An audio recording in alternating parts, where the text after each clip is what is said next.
What's up, man? Hey, Jeff. What's up, bro? How's it going? Good to see you. Let's get you hooked up. How can Jesus be for the Jews? Well, the idea behind that is that Jesus never intended for the Jews to share the gospel. He never commanded his disciples or apostles to go preach the gospel to the Jews. I mean, after all, his commandment to his apostles was to go out and make disciples of all nations, right? Yeah. Go out. Yeah. Right? So it sounds good, and it looks like a good argument showing that Jesus is for the Gentiles, and it's their way to be saved into God's kingdom.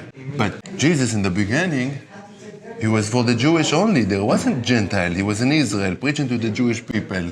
Yes, but a lot of people will say, yes, he was Jewish, but he came to show the Gentiles how they can get into the kingdom of God, because the Jews they're safe. So we have ours, now the Gentiles have theirs. And it sounds like a good argument, right? It sounds logical. Yeah. But when we get into scripture, we realize that it's not logical. It doesn't make sense. So what does make sense, Jeff? Help me out. Passages like Isaiah 49:6 says, when's Bob coming?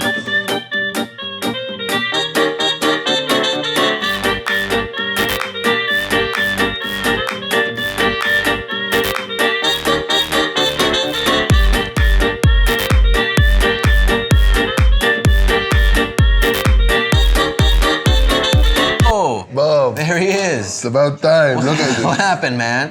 Wow. Hello, gentlemen. Nice to be with you again. Nice to be with you, Bob. Thanks, Bob. Isaiah 49:6 reads, I will make you as a light for the nations, that my salvation may reach to the end of the earth. So he's saying a light to the nations, or a light for the Gentiles. Okay, so Gentiles and nations is used interchangeably in the Bible. And you can look at that passage and say, oh, it's clear then. Jesus is coming to be a light, or the Messiah is coming to be a light for the nations. But it's not that. So, Jeff, if Jesus is only for the Gentiles, what shall we do with Acts 1:8? Where is Bob? Good point. Bob, take it away. Take it away. Yep. But you will receive power when the Holy Spirit has come upon you, and you will be my witnesses in Jerusalem and all Judea and Samaria and to the end of the earth. Yeah, it seems clear. He wanted his disciples to be his witnesses first in Jerusalem and Judea. So who lives in Jerusalem and Judea? The British. They did. They did. They did, but not during those days. Not in those days. And then Samaria, and then to the ends of the earth, then to the rest of the world, right? So that takes us to Romans 1:16. Ooh. I think we need someone to read this for us. I think so too. Who's going to do it? Maybe Michael? Maybe James? No, don't get offended, Oh, Bob. come on. It's only you. We Don't got worry. you. It's all yours, Bob. Bob, take the stage. Ah, yes. For I am not ashamed of the gospel, for it is the power of God unto salvation to everyone who believes, to the Jew first, and also to the Gentile. So I have a question, okay, Jeff? It's a very, very simple, quick question. So when Paul says to everyone who believes, are we to exclude the Jewish people? So I'm going to answer you like Paul would probably answer. Of course not! Of course not. I mean, after all, whenever Paul went to share the gospel with the Gentiles in other countries, he would first go into the synagogues and reason with them from the scriptures. Wow. Okay? So he would go to the Jews first. Yes. Even if he went to other countries, Jews first, Find the synagogue. into the synagogue, reasoning from the scriptures. They didn't have the New Testament at that time. Wow. He wasn't reading from the epistles. He wasn't reading from the New Testament, from the Gospels. We find it hard now to share the gospel, and we have the New Testament. Imagine not having the New Testament. Exactly. And it's all like a, Exactly, it's but- all like a story. but in a way- is it true? Is it not true? No, but in a way, it's really wonderful because they were reasoning with the Jewish people from the Tanach, From the Old Testament. from the Old Testament. Wow. And so if we can learn as Jewish people to recognize where Jesus is, the Messiah is in the Tanakh, we can reason with people, with Jewish people, from our own scriptures. Why do they need from what it? they call our side of the book. Even though the whole book is ours. But what happened? It tastes terrible. What happened? Doesn't taste good. Doesn't taste good anymore? Keep going. I think I'm blind now. So he would reason with Jewish people in the synagogues about the messiahship of Jesus from the Old Testament.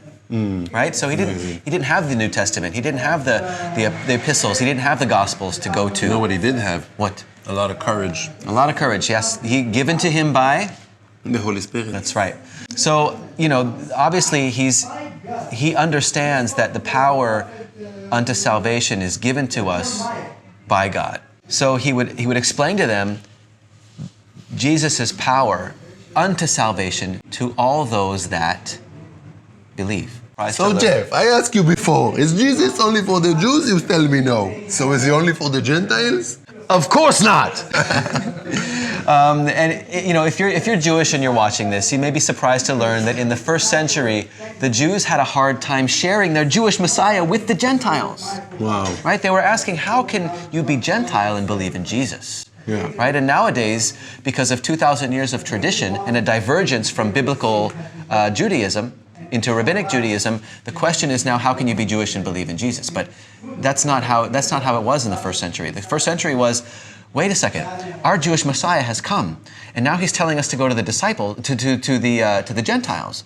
But wait a second, he's for us. Yeah, it was obvious to them. It was obvious to them. It wasn't even a question. Right. Now, they weren't expecting the Messiah to come and sacrifice himself. No, they were expecting the Messiah to come and conquer and win, the opposing make nations. peace, and make everything for Israel. And part of his first installment was part of that, right? He brought peace between humans and God. First things first. Not peace between man and man, peace between man and God.